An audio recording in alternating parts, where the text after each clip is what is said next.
Now check this out. This is the Chrissy Swan Show. I also want to talk about this unbelievable money-making scheme. So don't worry if you get the ask from here, Jack. Okay. Because I'm going to do this and you and I can go into business. Oh, great. I love this. Woman drops out of medical school after earning thousands of dollars a week selling her spit. Now, that sounds gross, and it is. There's no doubt about it. She was studying medicine. She was going to be a doctor, right? Yeah. She was working at the supermarket and other jobs. It was hard work. Then she worked out that she could make £200 up to £1,500. What's that in Australian dollars? I mean, the exchange rate is such, but that's like $1 million in like Australia. $3,000. $3,000. Yeah, $3,000 for a jar of spit. I am so up for this. And I'd rather do this than OnlyFans because you're not having to get your out. Exactly. And she said it's so much easier. Having said that, have you ever done one of those Ancestry.com things? No. Okay. My God, they send you this little tiny vial to fill with spit. And I was happy to do it because I haven't killed someone previously. You'll give that up? Yeah. Well, you know, people don't do it because they're like, oh, no, they'll catch me. Yeah, once they've got my DNA. I haven't killed anyone, so I'm all right. I can find out where my great uncle comes from. But it was the tiniest vial. It took half an hour to get enough spit to fill it. Really? So it's not nothing. Other things she's been requested for are bed sheets she's slept in for a week. Can do. Gym clothes that are really sweaty.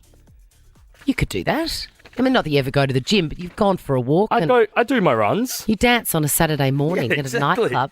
Bath water, toothbrushes and toothpaste spit. She's quit her job and quit her course. What makes her so special that not everyone can just do this, though? Well, they can. She's paid off her mum's debts, her own. She's even purchased a new horse for her sister.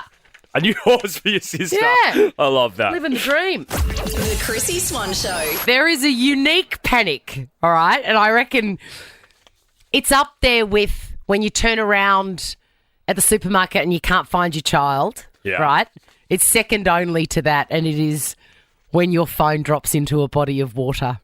The worst. The panic. Have you seen that little video on Instagram when a woman's by the swimming pool and she drops her, she lays down on a lounge and it falls out of her hand. And then her lounge falls and then she's like she will die before that. Yeah, trying to get that phone and then she's fully under. I totally get that. There's a story that's just come out of India where he was taking a selfie in front of a reservoir, like where they keep the town's water, 2 million litres. Wow. And he's taking a selfie. God, I'd love to see that selfie. Like, what are you even doing taking a selfie there? You work there. Yeah. It's also, not interesting. A reservoir's not that pretty. No. Anyway, the phone has fallen into the reservoir. And reservoir, sorry, it's a reservoir. The suburb is reservoir. Dropped into the reservoir and he has ordered for it to be drained in order to get the phone out. 2 million litres. I never stress anymore because all of my phone stuff is backed up to iCloud and you can sort of go and get it replaced. So, do you think mine's backed up? Of course not. How would I check? I don't think it is. I think there's a little thing that you can... Your storage and settings would just make me anxious looking at them. Oh, 100%. For example, look at this one. I'm just going to freak you out now. Have a look at that email. That's disgusting. How many unread? Your Gmail app says 42,800 emails. Yeah, unread. yeah, 42,000. That's just unacceptable. 35 WhatsApp messages, even that would wig me out. Really? Yeah. Oh, it's all from the Big Brother reunion group as well. Make it gross. Can I tell you? 12 reminders. It's cute you've even thought you could use a reminder, though. What is a reminder? You've set yourself some reminders. Have I? And then you've never tried to use them. Oh. You've never done it. Oh, that's me. What does it say? Oh, God, no. Don't look. Don't read that There could out. be all sorts of stuff in there. Good Lord. In fact, get me to a house party. Oh, my God, this is my son's stuff. Oh, he's linked to your phone. Yes, he is. House party audio. Kurt. House party audio. Oh, it's from 2020. It's lockdown. God, what happens in lockdown can happen in lockdown.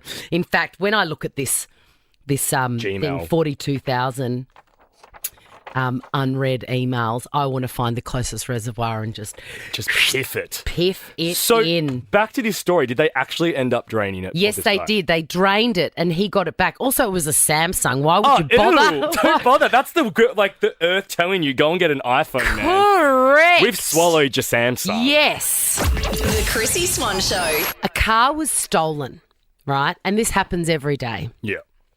But this was a Tesla and the owners were on holiday in Rome and apparently Teslas have an app attached to the phone. I'd imagine they would because they're so high tech. They're so high tech. So this couple, rich, I'm assuming. Duh. I'm just assuming they're rich.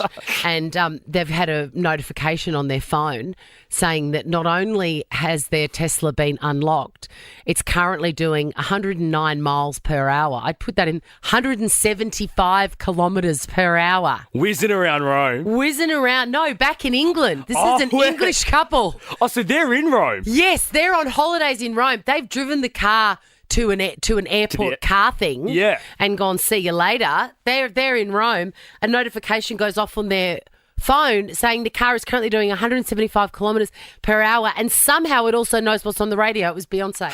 That's the best. It's the best. It is the best story ever. You can't even be I don't think I'd even be mad at that because it's so funny. I sort of agree with you, but then the car they don't know who did it. They've got no idea. This guy, I'm assuming it's a guy. It's probably sexist, but let's just say it was a guy for the purpose of this story. He was clocked doing all of these, speeding. Yeah. Listening to Beyonce, and then he just dropped it in an alleyway and walked away. I wonder if he'd had enough on his shift and he's like, you know what, I'm going to go out with a bang. I've had enough. Let's blast Beyonce I tell you and what, go for a drive. I sort of get that not that I agree with stealing people's things or whatever, but sometimes you've just had enough and you want to go out with a bang. I remember I ordered an enormous amount I was catering for 10 people at my place, and I ordered heaps of Indian food because it's a crowd pleaser, right? And everyone can get a little bit of something. There would have been about $400 worth of stuff. It was that I had so much of it. Anyway, we waited and waited and waited, and I'm calling the restaurant going, where is it? And they said, it left here 40 minutes ago. The delivery driver had chosen the exact moment that he picked up Stop. $300 or $400 worth of food to quit, and he just kept on driving it to his place. That was it. He never worked again for the company, and I never saw my Indian delivery. I mean, I'd do that too if I saw your name that Chrissy Swan's ordering up. You know it's going to be good. But I get it. I'm I totally understand it. Sometimes you've just had enough. Let's do it now. Bye. Now check this out. The Chrissy Swan Show is a Nova podcast. For more great comedy shows like this, head to novapodcast.com.au.